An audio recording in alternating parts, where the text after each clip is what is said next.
la copii.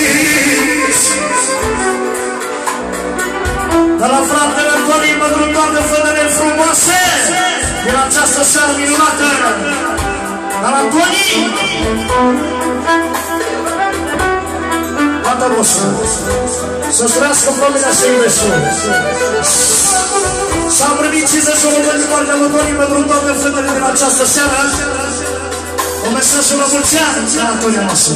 Ce spune? Să iubesc o femeie,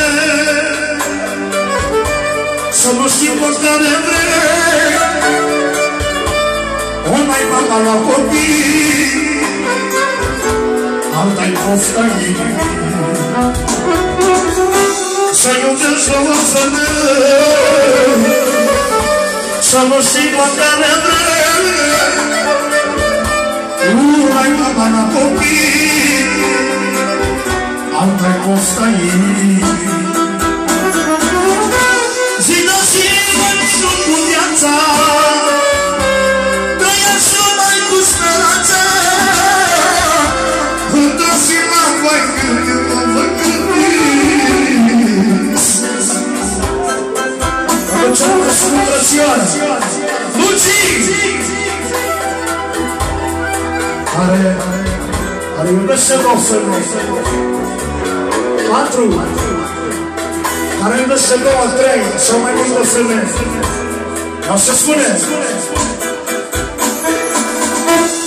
viața mea să mă mâncă și nu știu ce să mai fac, până la una, până la alta, de ce mă dădea fosă. Viața mea să mă mâncă. Aveți unii poate un Costi. Încă 50 de ani pentru formele astea. I-au scumprat fratele Costi. Adevărat. Să iubești 7 femei, să vezi câte bani îți iei, că femeia e geloasă, te scoate afară din casă. Adevărat?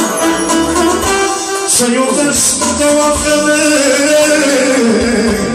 să vezi câte bani îți iei,